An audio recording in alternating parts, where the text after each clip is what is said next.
We're still dealing with Sodom and Gomorrah story. I'm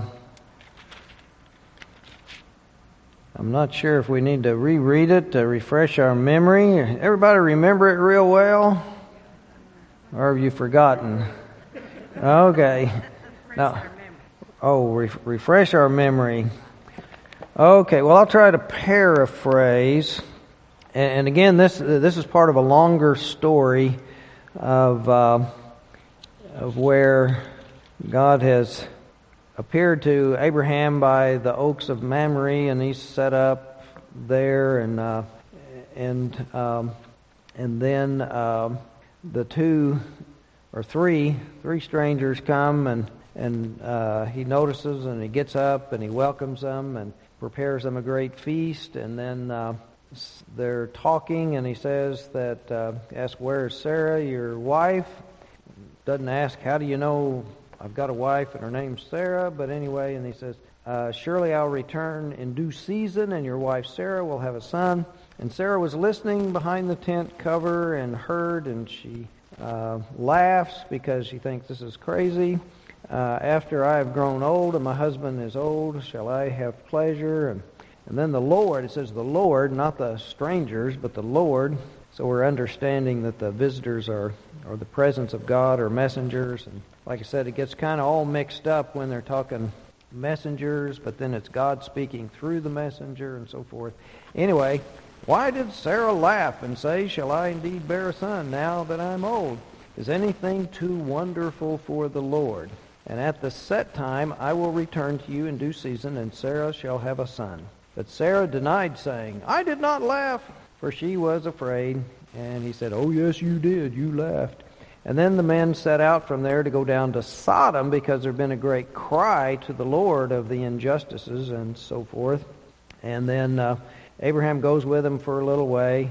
And then they have the dialogue. Then two are heading off to Sodom, and the one remains, and he's wondering, should I let Abraham know what my plans are? And then they have this discussion, and Abraham says, would you destroy the whole city even if there's 50 righteous in there? And God said, well, no, I wouldn't do that. And then how about 40, and then 30, or 45, 30, and gets all the way down to 10, and then the guy goes away. And then we get back to the two angels or messengers coming into Sodom in the evening. And Lot's sitting at the gateway of Sodom, where all the elders sit at the gate and discuss the city business and sometimes render judgment on any complaints and troubles. Take it to the city gate and have the elders decide between you and your conflicts here. So it's kind of a, what do they call it? That court where it's not a whole lot of money involved. Small claims, like small claims court. Anyway, the two strangers appear to the town. Lot runs out and greets them, invites them to come to his house. And some suspect that because he knows the town is so bad, he wants to protect the strangers. Says, come under my roof. Don't sleep on the city streets or courtyard. You're liable to experience problems. It's kind of like don't go into big inner cities where there's a lot of crime and walk around all by yourself late at night. You're just inviting yourself to get mugged. Anyway, all while he's fixing a meal for these strangers, the town folks are all gathering, and they're raising a ruckus, and they want to Lot to send out the two strangers so they can have their way with them. And Lot says, no, don't do that. And then he steps out, and he offers his two daughters instead of his guests. And then they say, you're an alien here. Who are you to judge us? We think we'll just treat you worse than we were planning to treat your two visitors. And then the visitors inside grab him and pull him back in, and then strike all these people blind. And we're thinking that that's like a bright light revealing their divine nature, and then that bright light sort of stuns people. Sort of like if you ever been in a dark place, like a movie theater, although they're not as dark as they used to be, but it's middle of the day and it's real dark in there, and then you come out in a bright sunny shine. It's just hard to see.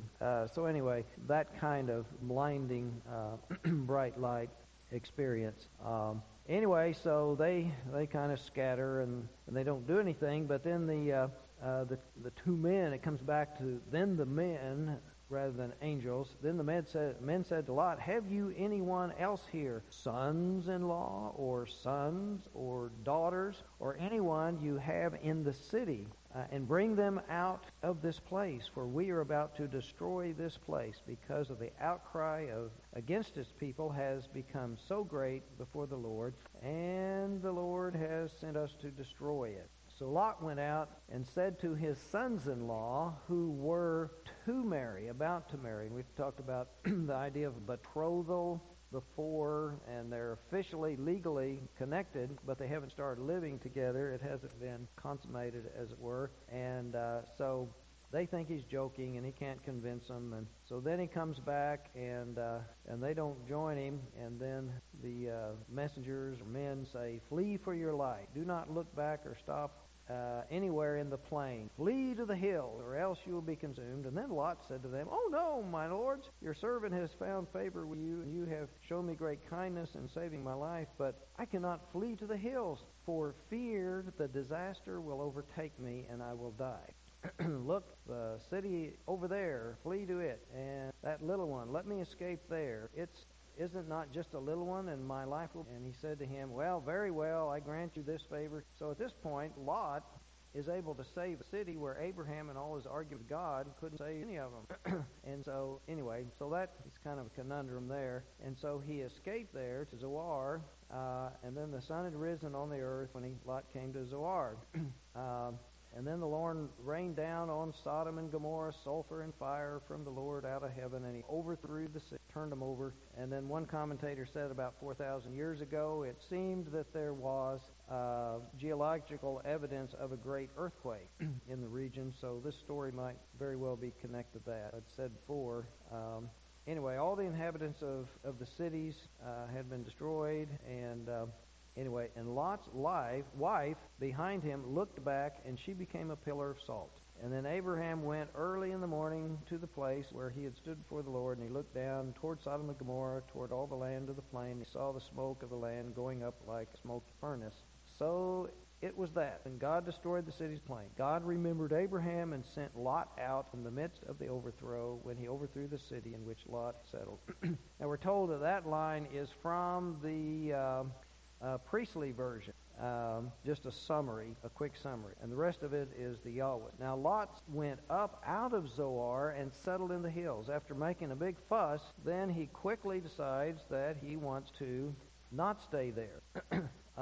He goes up and he lives in a cave. Now one of the commentators is saying that we don't know why he's so flip-floppy about what he wants to do, but one of the things that he may have realized is strangers are not welcome most anywhere, and realized that he was going to be a stranger in this city too, and that the long-term safety looked precarious. And then the other part is, his wife just got turned to a pillar of salt, and so he's saying, well, maybe it's not safe also, or because I did not do what they said in the first place, this is the consequence, and so I better follow their advice at the beginning and go off and be there. Anyway, the narrator doesn't give us any explanations, but leaves lots of grist for the mill of talking and arguing back and forth, of trying to answer those unanswered questions or tie up the loose strings. So anyway, he gets up to from Zoar into the cave, and then his two daughters say, "There's no man for us. We must keep the seed alive for our family." And so they go in and sleep with their dad. Each becomes pregnant. And then their sons, they have sons, and they name the sons. Lot doesn't name the sons. But their sons became the leaders of the Moabites and the Ammonites. And so, anyway, that's all those events that are taking place in this story, and it's full of all kinds of conundrum. And I got to get back to where I ended up last time. Okay, I was saying that Brueggemann had looked at this and saw theological issues being played out here. in this story, and it reflects the rule of God with moralistic matters. That is, God is the one who punishes sinners, and it's a simple teaching of retribution, a reward and punishment kind of theology. The good are rewarded and evil ones are punished. And it's also the basis and the ground for bloodthirsty revenge in contemporary society. If it's okay for God to punish evildoers by destroying them, then it's okay for us to destroy evildoers by killing them, either in revenge or justification for capital punishment within our legal system. But chapter 19 alone presents a kind of scare theology of morality. Be good or else God will get you. And so that's a kind of a real strong theme throughout Judaic theology. But we have at the very beginning the Christian idea that one righteous, one sinless life can be given for all and that can save, because Abraham begins this argument, will you destroy them all even if there is one or 50, 45, 40, 30, down to 10 righteous person. And then in the story we have Lot get saved, but it doesn't actually say he's saved because he is righteous. It just says God remembered Abraham. And in that remembering, it doesn't say God remembered his debate or his conversation with Abraham, and he thought better and then rescued a holy remnant. It doesn't say that, but we have the theme throughout the rest of the Old Testament of God saving a holy remnant in order to rebuild. But yet Lot is not the one to rebuild the holy people. He's just where the Amorites, Ammonites, and Moabites came from. So, anyway. But then secondly, in our narrative, there's this other counter theme to the retribution theology, and we find this possibility of rescue, as I said. We've got Sodom is assessed in the lawsuit, is found guilty. The judgment then is complete destruction. On the other side of Lot, and we find Lot is hospitable, we have a deliverance rescue, and he's a remnant. So we have the seed of a different way of thinking about God and how God might act in the life of the world and history. But it really ends up that we have a retribution because everybody in the plain except at Zoar are destroyed, and Lot's wife is turned to salt. Lot is saved because God remembers Abraham and so forth, but we're not sure. Now, the case of Lot raises a question: can innocent people save themselves from the punishment of the whole? Well, they might. If they separate or remove themselves, which would make them then refugees or immigrants from where the destruction is taking place. And we see this happening all the time. I mean, we've got Syria and Iran and various Middle Eastern countries, and we've got Africa, where people are trying to save themselves and their family by fleeing this terrible place where the wars, civil wars are going on. So in one sense, one can, if one is innocent, one can kind of save oneself, but then the risk of becoming a refugee are sometimes deadly. Now let's see, the innocent might save themselves, but the guilty can take down many innocent with them. Now we experience every day that the guilty, the evil ones or the bad ones, the irresponsible ones, bring bad things to the innocent. Anybody got any examples? Well, I've got one. And what I'm referring to is all the laws and the rules and the regulations that are imposed on everyone, the guilty and the innocent, are so often the results of people doing bad things. When something bad happens, then someone says, there ought to be a law.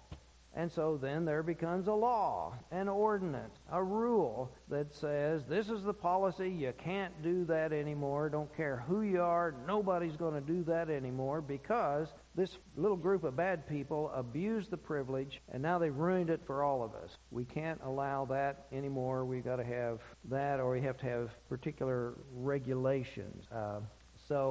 Anyway, so if there weren't people trying to cheat and cut corners and becoming careless and causing hurt and harm to others, or destroying the environment in which we live, then there wouldn't be so many laws and rules and regulations that everybody has to live by. Now, early in our country's development and the beginning of the Industrial Revolution, our pristine air and water became a dump ground for the processes of the emerging industrial development, and the processes and the waste and everything got dumped into our rivers and smoke into the air.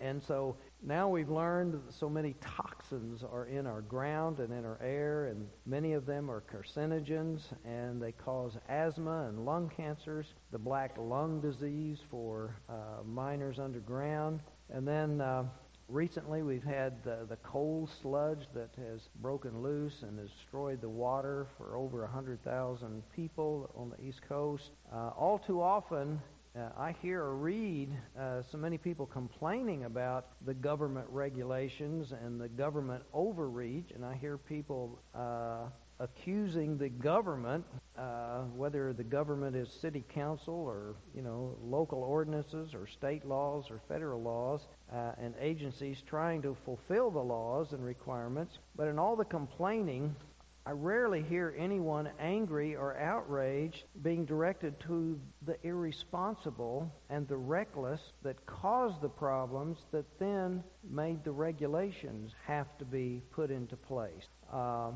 There are so many uncaring, greedy, self-interested people who's harmful and criminal, and often it's white-collar crime hiding back somewhere where nobody knows what's happening and doing things that then hurts so many people, losing pensions or losing savings and so forth, or value of homes and all of that kind of stuff happening. But folks just want to vent at government and rules instead of the people who caused it.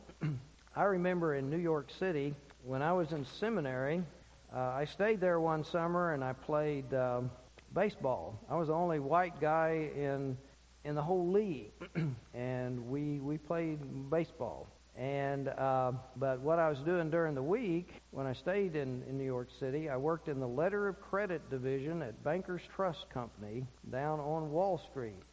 And then I took a seminar. It wasn't at Union, but it was a United Theological Seminary that was offered in the summer, called The Dehumanizing Condition of the Back Office Worker.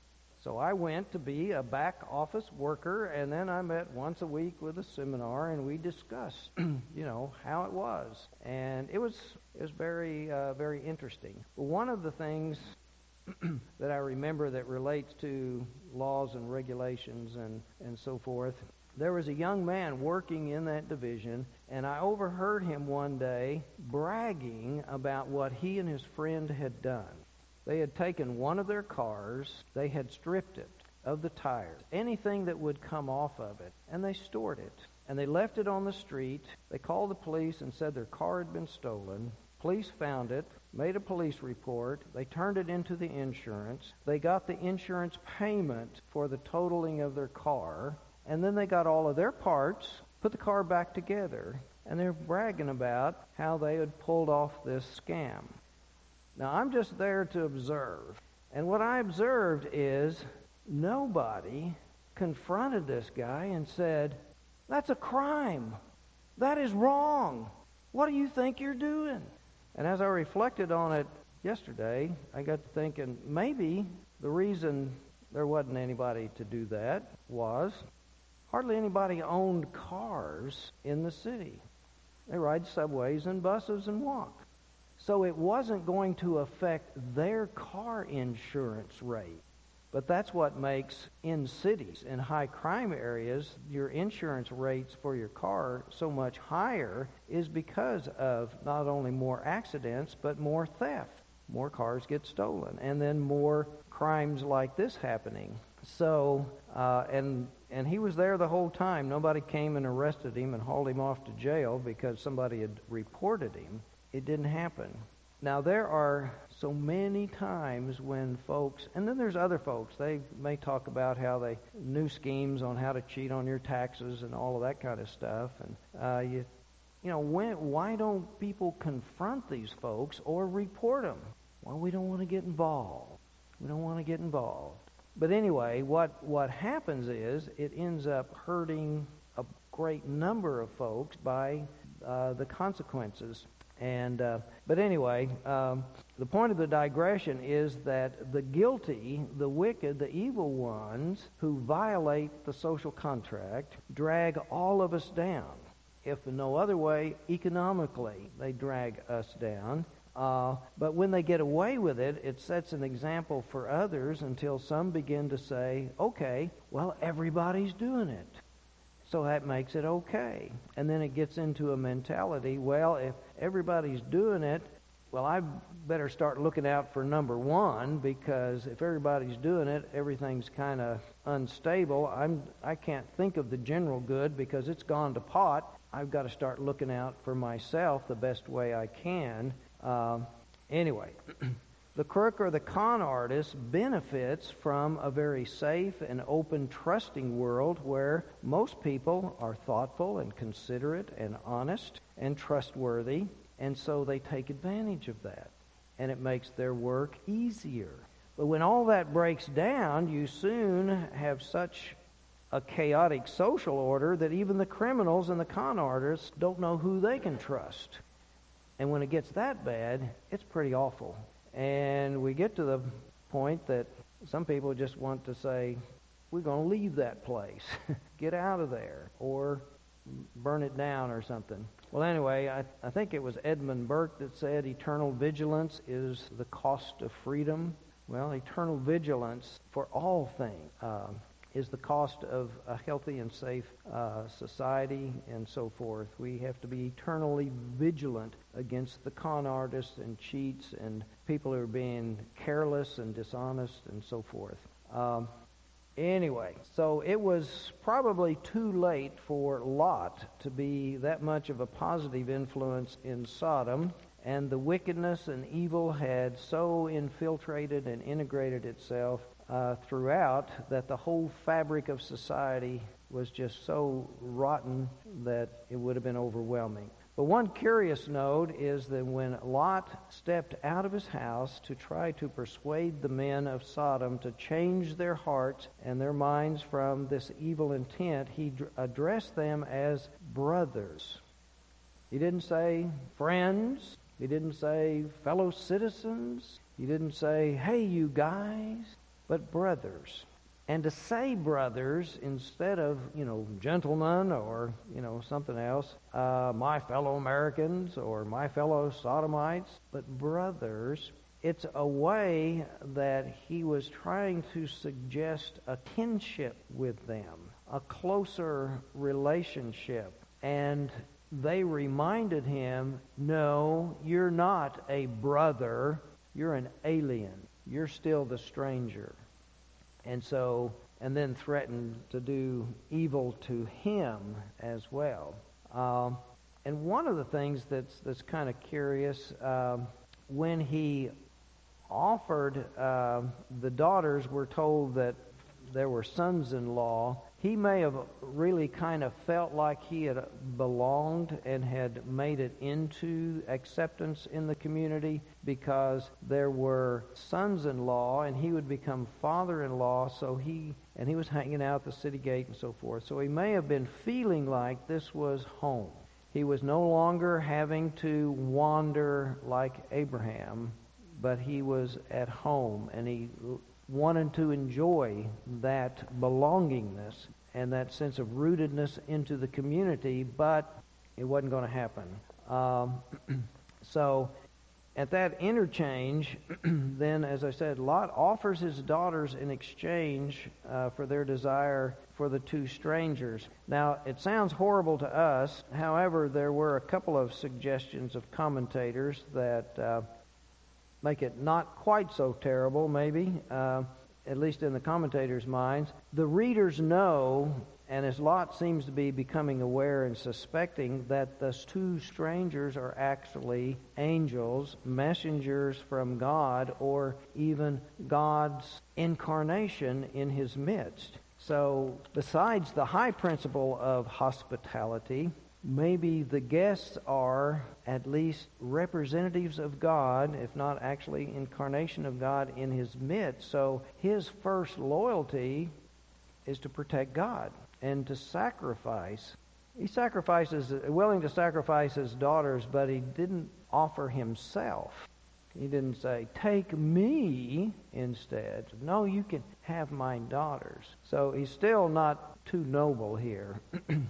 But it's, kind of interesting that later Abraham will be asked by God to sacrifice Isaac on the altar as a sign of how much he's willing to sacrifice for God and to show who really comes first in his life. And yet, the comment Fuel in her book, I think it's hers, noted, he's willing to argue for 50 innocent people, or 30, or 45, and get all the way down to 10. They doesn't even know. That's just hypothetical. But here is his own innocent son, and he doesn't argue with God about, will you destroy an innocent just to test me? That argument isn't there. Kind of curious. Anyway, the other suggestion is that Lot offers his daughters as a way of saying something so outrageous that it would shock the crowd into realizing that their evil intent is outrageous. Possibly. Naomi Rosenblatt comments on the mob, and she says, and there's some other things to learn here, that in general a mob takes on a life of its own. It happens because each individual in the mob surrenders his or her individual morality and accountability. You just kind of melt into the crowd. You don't try to stand out. I think sometimes mobs would get a little nervous if all kinds of photographers were showing up taking pictures of exactly who is in the crowd. Or if you had a camera, if the mob was in New York City on 42nd Street, Times Square, yeah. In Times Square, where you could have a live camera taking a picture of a mob, and then it's broadcast on that big screen. So that here, the faces of the anonymous mob members are now on the TV screen, broadcast to the nation. Do you think the mob would disperse? I think it would. I think it would have a good chance if they looked up and saw their own face, and knowing that whatever nastiness they were going to do as a mob, that there they were to be identified and held accountable. But anyway, we surrender our individuality and our identity as an individual, therefore our accountability and our responsibility, and turn it over to the collective lawlessness and anonymity of the crowd. She points out that in fascism in Europe before World War II stirred up a lot of mob violence against scapegoats. The Kristallnacht was one example where propaganda and misinformation were stirring up a lot of hate and bitterness and aimed at a scapegoat. And then we've got in our press and talk today a lot of political hate and speech. Well, there are times when political hate and speech is meant to stir up mobs and crowds and so forth. Anyway, we can lose ourselves in the crowd, both by sins of omission where we don't speak up or we don't leave and separate ourselves from that crowd, and don't do what we should have done, but also can be participating in it and try to be hidden in the crowd.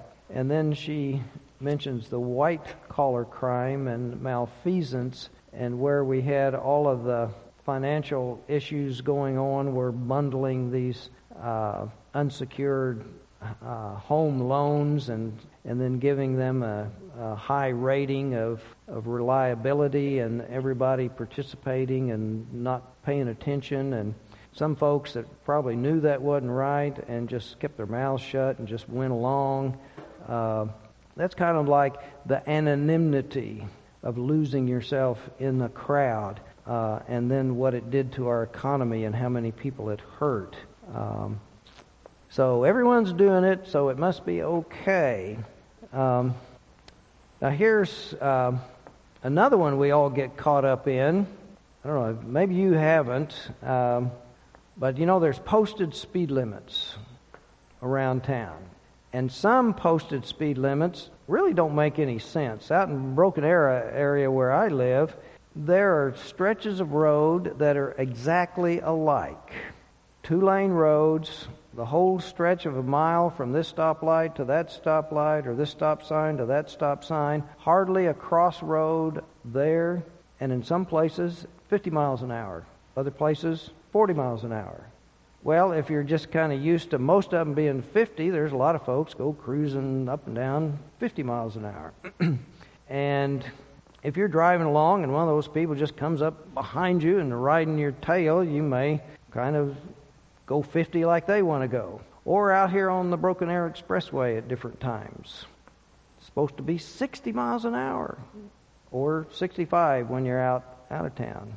And most of the time, except when it's really bumper to bumper and it's down to about 30 or 40, folks are exceeding. And if you don't want to get run over, you kind of have to go faster than the limit.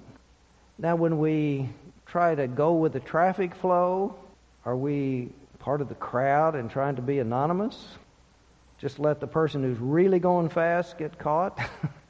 Well, anyway, there are questions of when we have decisions to make of how we behave in the midst of everybody else who's behaving certain ways. And some of them are not big deals, but we have to make decisions and think about it.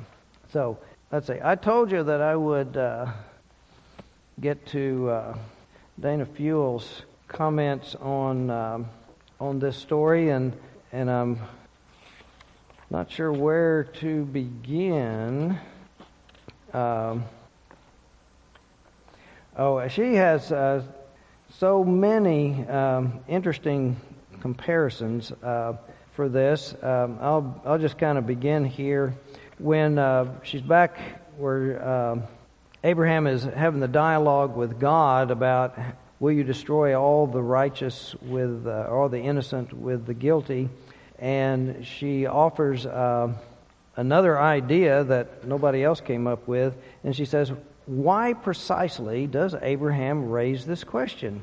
And although the obvious answer is that he simply wants to rescue the righteous of Sodom, there are some less altruistic possibilities that we might need to consider. He could be interested in his own position as a righteous man. And the question is, would God rescue him if he were caught in such a situation? In other words, if he goes someplace and he settles someplace and then he's surrounded where he's settled, like Lot was, in the midst of a lot of wickedness and so forth, would God save him if he was caught in such? And we say, remember, this is a man who has shown himself very quick to consider his own safety. Remember when he went down to Egypt with Sarai, and he was worried that they might kill him if they knew he was her husband. So say I'm your brother. Always looking out for his own safety and not so concerned about Sarai's safety in that case. And she says, moreover, in terms of righteous and foreigner, hardly go together in Abraham's vocabulary. Anyway, and then why Lot? To the cities in the plain, and Sodom in particular, Lot moved when, at Abraham's urging, he separated from his uncle in the chapter 13. Now, some commentators assume that Abraham still considers Lot his heir. So, in the arguing, they're arguing that that's what's on his mind, and he's thinking about that. But a part I left out when Lot, it says all the men of the city had come out, young and old, married and unmarried, so forth, and were surrounding the house. And so when Lot offers his daughters, she asks, is he hoping that his sons-in-law, who, according to the text's logic, are evidently a part of that crowd? If everybody came out and everybody was there, then those sons-in-laws would have been a part of that crowd. And here he offers their fiancés to the crowd. Maybe he's searching for support from the crowd by doing that. Anyway, it's not a big supposition because she's the only one I found who offered that possibility. So it's not a whole lot of people jumping on that bandwagon to explain away what he's done. And again, she's the one that points out he doesn't offer himself in the place of the strangers. And then she also says, the men of the city are bent on violence, not sex. And then Lot becomes the object of the possible rape and so forth. And then she raises the issues that his delay, how he doesn't want to leave, he wants to go to the city, and so another little town, and it may be, and I'm not sure if she raised that question, it may be that he was afraid of going to the hills, knowing that he's a city boy now. He doesn't know how to survive out in the woods. And he's afraid if the firestorm doesn't get me, then lions and bears and such, or starvation or something will take over. And I can't handle that. But here's another thing that's kind of a conundrum. Rosenblatt, in her writing, she likes to turn herself into a novelist and add all kinds of dialogue and stories. And in hers, she says when they're getting ready to go, that the two daughters loaded up wagons and put all kinds of food and supplies in the wagons in order to go to the hills. But she was talking about in the way she's writing the story when they're still in Sodom. But then they go to Zoar before they go to the hills. But anyway, where did they get the wine? Had somebody used the cave as a wine cellar and they just stumbled upon it? Or did they take the wine with them? How many think it was a wine cellar that they found in the cave? How many think they took the wine with them? Okay.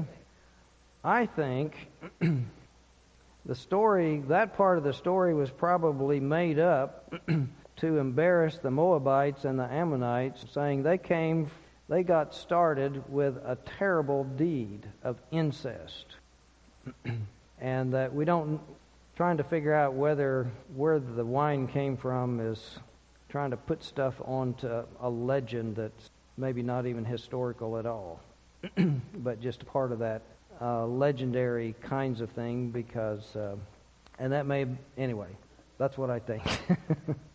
Okay, so interesting about that. But in desperate times, we've heard of, what was it, a soccer team or something, that a plane crashed in the Andes, and they had for the ones that survived, had to eat the flesh of some of their teammates who had already died. In desperate times, what are we willing to do in order to survive? It wouldn't be acceptable in ordinary circumstances, but in desperate times. Now, we hear of Jewish girls in the prison camps who allowed themselves to get pregnant by Nazi soldiers in hopes that he would care for her because she was carrying his child in order to survive when this is all over. So how do we deal with it? And then on the other side of that, if we're not the one in the desperate times, then what is our attitude and feeling? we might say, well, I could never do that, but can I understand how someone could be pushed to do that? Let's see. Okay. That's about enough, I think. I need to, I could just read it to you, but I don't want to do that. We've got about 5 minutes left. Let's play with this. Questions, answers, struggles with, oh, yeah, who are the Ammonites today? Moabites are Jordanians. Moabites are descended from the Moabites. Ammonites? I don't know.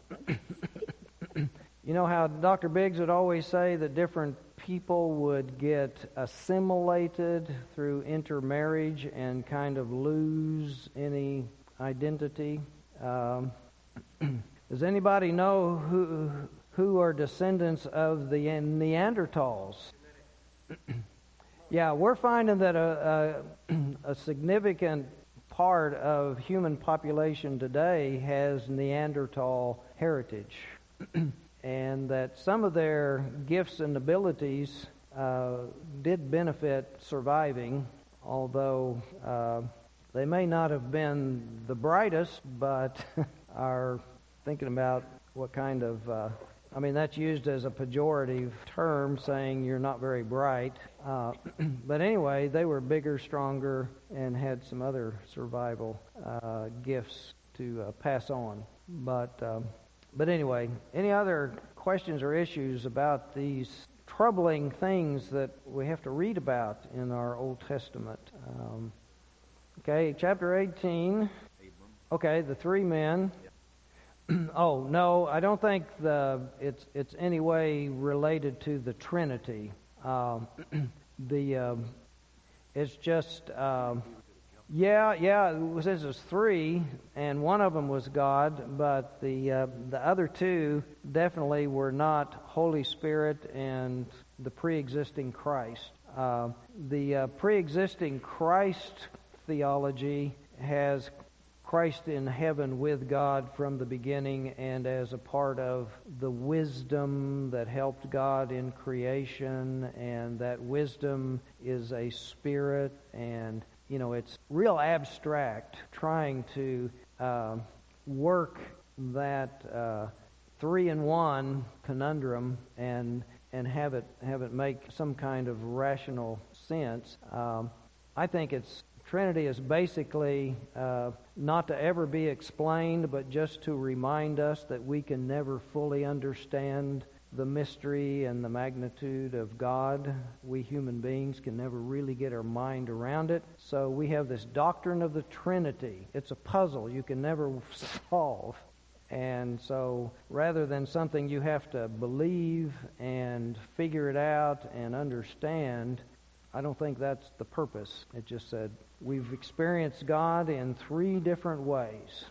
We don't know how it really fits, or we can't quite work it out, but we've experienced God the Creator. And we've experienced the living presence of God in Christ Jesus and the risen Christ. And we've experienced God in these mystical, magical, wonderful ways through the Spirit. And so God has 3 ways we experience God. And so the definition of Trinity from that perspective, and I found this in a confirmation literature several years ago that I thought, wow, that is so helpful. It's from our experience side, 3 ways we experience God, rather than the Greek analytical, philosophical way of trying to split hairs and explain it in some theorem or some calculus kind of mathematical thing that'll come up with an answer. It's kind of like pi. Yes, right. Yeah, well, let us go down. But in this story, it's God and the 2 messengers. So if we're thinking that in the story of the narrator and how the story is going to work out, the 3 are going to go visit Abraham and talk to Abraham and let him know Sarah is important. You can't keep disregarding Sarah. And the promise of a son is going to happen. We have to keep reminding you. And so then this part of the story where God is going to let Abraham in on God's inner workings and thinking before it happens, then that's a one-on-one dialogue. So that takes one of them out to spend time with Abraham, while the other two go down to check on Sodom. And so while those two are involved in that story, then, and those are messengers or angels, but they do have divine power to flash the light and blind the people. But then even there, it kind of interchanges in God says. No, as the stranger, but you said God. Anyway, like I said, they keep flip-flopping and getting it mixed up. If we just think of whether it's kind of an incarnation. The presence of God goes down to check it out. And in order to tell the story that the people can understand, we need to turn the presence of God into characters. We make them men. Don't know why. Probably because the narrator was a man. In today's jargon, these two little girls decided to go on a trip and go visit their aunt in Sodom and check it out. And so anyway, fortunately a nice man met them at the gate and took them into his house before they got raped on the street. But anyway, it's